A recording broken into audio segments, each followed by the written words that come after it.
Hi guys and girls, John Moore with you. Just doing a quick channel update. Let you know basically where I am, what I'm doing, what I've been up to, because I've been up to quite a lot. As some of you may know, if you've been watching previous videos, Steve Mottram sent me on a lovely little present. He sent me on this, which is an Expo airbrush. Gravity feed, dual action, lovely little job. So I went off then Monday and bought myself a little compressor, which I showed on the thing. It's only a cheap one, I wasn't expecting much, but it works grand and it'll get me into it. It also came with this little set here, which basically is just a cheap siphon feed airbrush. It does exactly what it says on the tin. It siphon feeds and it's an airbrush. It's not the best. The adjusting is kind of hard on it and things like that. Getting a nice small spray, I can't really do it, but it'll be perfect for priming and things. So that'll be great for priming. I'm getting great practice. I've practically painted everything that hasn't moved, and some things that have. So it's getting plenty of work anyway, plenty of practice. And Simon Kemp very, very kindly is sending me on an adapter so I can use the Expo with the compressor. Also, John has kept himself very busy. He made a little item for himself, and basically before I show you what I made, I'll explain that my modelling room is what used to be a post office, believe it or not. My mother ran it, her mother ran it, and basically it was a post office for over 100 years. So when my mother closed down the post office in 2010, actually, was it 2010? No, actually it was in 2000. The year 2000 she closed this place down, so it's been closed about 16 years, so this room has basically been storage, God knows what else. So when I moved in, I utilised an area of it, and I've got it as my little modelling section. There's loads of little bits and pieces around, and I'm sure you know what that is. It goes on the counter and a pen goes into it. So I adapted it slightly. I took off the little pen attachment thing, stuck a bit of wire, coat hanger wire into it, bent it around into shape, put a bit of cross piece around here, covered it in a bit of milliput, made it look nice, gave it a spray of the undercoat spray that I have, and came up with this little item here. And I'm sure you know exactly what it is before I even start. It's a little holder for the airbrush, and there you go, works perfect. So save myself a few bob on that, why not? Grand little item, cheap as chips, cost me nothing. Excuse me. But it was just literally utilising something that I already had around the place. Right, an update on the Bradley. I've got all the wheels ready for priming. I've got the arm or side skirts ready for priming. Bit of mask stuff here where it'll stick to the sides of the tank. I don't want to, or the Bradley, I don't want to, I want to get a perfect fit. So likewise on the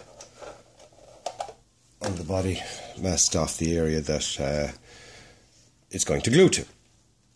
Anyway, workable suspension. I've got all the little bits and pieces on. Photo etch here. There's a bit of photo etch there, which had to be bent. There's a photo etch grill there.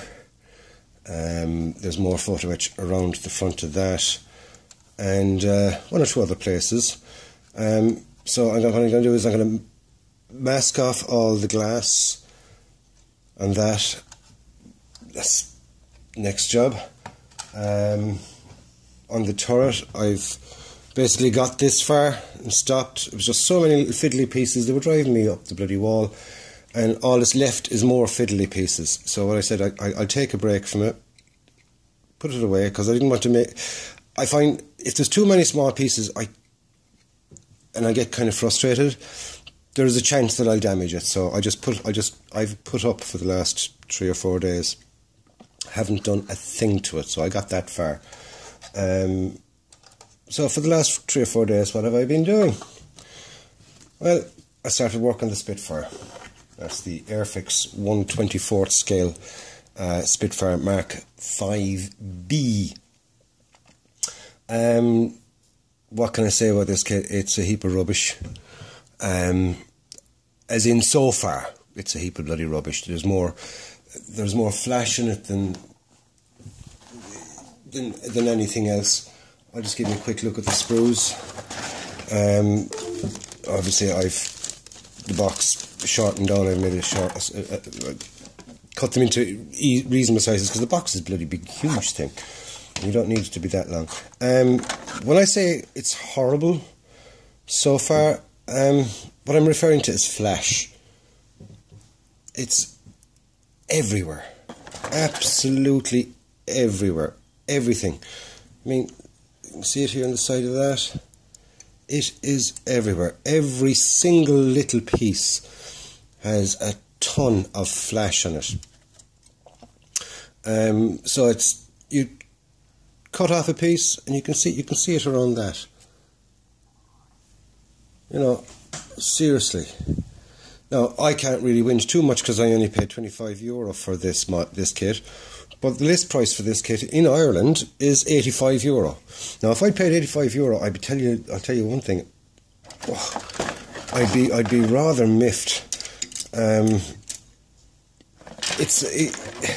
Even though it's advertised as a 2012 kit, go on to ScaleMates and you'll find out how old this kit is. 1970s, and okay, the plastic itself isn't from the 70s, but the mould is.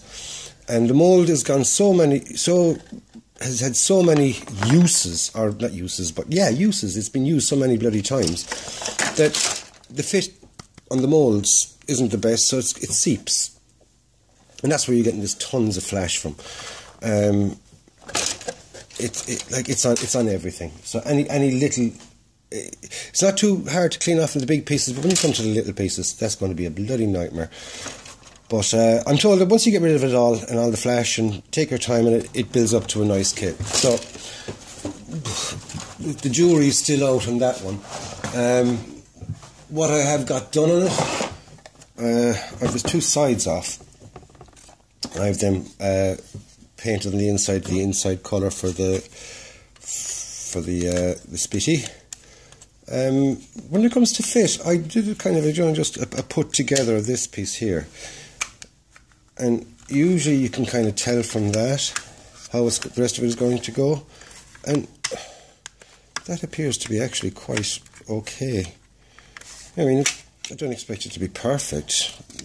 None of the kits really are. I'm not an airplane person, but I've watched a good few videos lately on it, and that actually, that fit-wise, that seems to be actually okay. It means it seems to be on par with all the rest. Like I said, it's just the flash. Just flash everywhere. So how far I've got the engine done and primed, ready for sort of a bit of detail painting, which I'm going to do this evening. Now it says paint the engine flat black, I think. Yeah, they're giving it as a flat black, but I'm actually thinking of using the Tamiya gunmetal, which is a black that has a very, very, very, very metallic shine to it, and it looks too kind of metallic. But when you put a tone wash, this stuff here, I use this. It's a soft tone wash, Army Painter. When you put that over it, it takes it down a bit, and it actually makes it look very, very good. So I'm going to do that. Pick out the few odd bits and pieces on it. I was going to do wiring on it, but the wires, marks, things like that, they're already moulded onto it. So what I'm going to do is I'm just going to detail them up a bit. just make it look nice, even though you can't even see the engine at the end of the day. Doesn't matter. I have that started, which is the front of the cockpit. There's a glass piece that goes in behind here. So what I'm thinking of doing is, say, painting the back of that white, and if I can, with a very, very fine brush or something, pick out some of the detail on the dials, you know, the old heavy magnifying glass, and get people to hold it for me while I'm painting and things like that. And I'd say I'll give it a go, shall we say. I'll give it a go. That's that. I have the seat stuck on. It went together actually quite well, considering that, I mean, the seat is only held on by those two there, here and there. Very, very, very light piece along the top holding it, so it's not really held that strong. As you can see, there's a little bit of a gap in there. So that's actually quite solid and things like that, and I'm happy with that. I have the man made, and I'm going to start painting him this evening. Just to have him, he's been primed, and I gave him a light base coat just for the crack. And what I did was I watched a video last night on, because I use Citadel paints, which are brilliant, absolutely fabulous for hand painting, but they're a thickish kind of paint. And I looked at a video for, you know, can it be watered down, can it be used for airbrushing? And basically the answer was I got yes. I found a video that showed me a man mixes down his Citadel paints, and what he uses to mix them down is Windex, the blue glass cleaner, and he said it works absolutely fabulous. So I copied his method last night, and I mixed up a bit, and I put it through the gravity-free brush. Now, I noticed that with the gravity-free brush, the spray wasn't the best, so I had to come back a bit rather than in close. And now, that is my first attempt at spray painting of anything with an airbrush, other than, say, a piece of paper or a bit of scrap plastic that I was just practicing circles and God knows what else on. Now, it went on lovely and even. I'm quite happy with that. There we go. I got no streaks, pits, spots, dark spots, whatever. So I'm happy with that, and that was my first attempt, and it's only just a base coat. Now, it could have been better. It did take me I was adjusting and raising pressure and lowering pressure. I got a bit of the thing, I had to clean it off, and you know, it was a couple of attempts. It wasn't a case of just straight in, oh, I know what I'm doing. It did take me a while, but I'm getting there. And so for the next couple of days, I'm going to be painting the engine and the man and the inside of the Spitty, because the next step basically is start to put in all the other little bits and pieces. So I had to get to this stage where the inside was painted, and just so happens that the colour for inside and the thing is so close to the primer that I had used the last of it,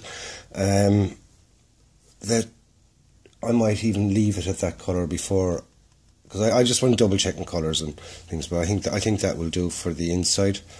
Let me know if you think that it's totally out, but I think that will do for the inside without having to do any more coats or anything. But look at that, you know, big ejector marks. They're bloody well everywhere. No, I don't think though that'll be seen down there. It's under the it's going to be under the seat and stuff. But you know, that one there, there's a good chance that one will be seen. So, you know, like I said, it's my first attempt at the plane in years. I made them when I was about 10 or 11. I remember making the old Airfix planes. My attempts then weren't the best, and I wasn't really bothered about painting them. I just made them and played with them and broke them. So anyway, that's my update. That's what I've been up to, and that's what I'm going to be up to for the next couple of days. So be nice to each other, enjoy your modelling, and catch you on the next one. And as Steve Matron says, and I'll keip saying it in the wine as well, as a tribute to South Stevie, may the force be with you.